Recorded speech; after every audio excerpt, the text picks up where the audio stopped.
নমস্কার, জয় Shrikrishna, Radhe Radhe. Happy independence day. আজকে সকলকে আমাদের এই স্বাধীনতা দিবস উপলক্ষে শুভেচ্ছা ও আমার আন্তরিক ভালোবাসা। অ্যাজ এ নিউমারোলজিস্ট আজকে খুব গুরুত্বপূর্ণ একটা সাবজেক্ট নিয়ে এসেছি। যেহেতু আমাদের আজকে স্বাধীনতা দিবস বা ইন্ডিপেন্ডেন্স ডে, আমাদের দেশের নামের নিউমারোলজিক্যাল নাম্বার এবং তার এফেক্ট। আমরা সকলেই জানি আমাদের দেশ ইন্ডিয়া। ইন্ডিয়া থেকে যে নেম স্পেলিং আসে, আই থেকে 1, এন থেকে 5, ডি থেকে 4, আই থেকে 1, এ থেকে 1, টোটালটা করলে প্লাস করলে আসে 12কে আবার যদি আমরা সিঙ্গেল ডিজিটের নাম নিয়ে যাই, 1 + 2 = 3। 3 হচ্ছে জুপিটারের নাম্বার। তার মানে জুপিটার হচ্ছে ধর্মের গুরু বা আধ্যাত্মিক জগতের শ্রেষ্ঠতা, বৃহস্পতি যাকে আমরা বলি। তো সেই দিক থেকে আমাদের ভারতবর্ষ কিন্তু আধ্যাত্মিকতার দিক থেকে 1 নম্বর, এটা আমরা সকলে বলতে পারি।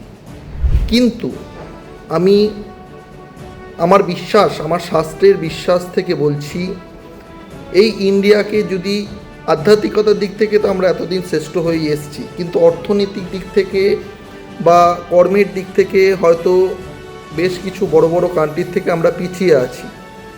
তো সেই দিক থেকে আমার মনে হয় আমাদের দেশের নাম যদি ভারত করা হয়, ভারতের স্পেলিং হচ্ছে BHARAT।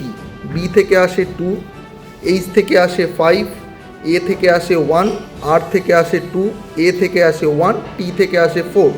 টোটালটা করলে দেখুন আসে 15, 15কে যদি আমরা সিঙ্গেল ডিজিটে নিই, তাহলে 1 + 5 = 6। 6 হচ্ছে ভেনাস বা শুক্রের নাম্বার। তো শুক্র মানেই আমরা জানি লাক্সারি, অর্থ।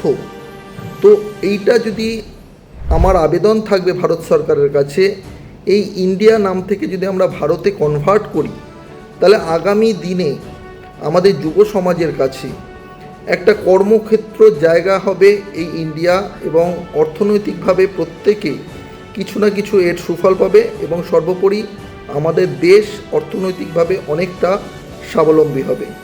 যদি আমার এই বক্তব্যের সাথে সহমত হন, প্রচুর মানুষের কাছে এই পোস্টকে শেয়ার করুন এবং পেজটিকে লাইক করুন, এবং সকলে আমার সাথে সবসময় থাকুন এবং আমার পেজকে ফলো করুন। নমস্কার, জয় শ্রীকৃষ্ণ, রাধে রাধে, জয় বজরংবলী কি জয়। নমস্কার।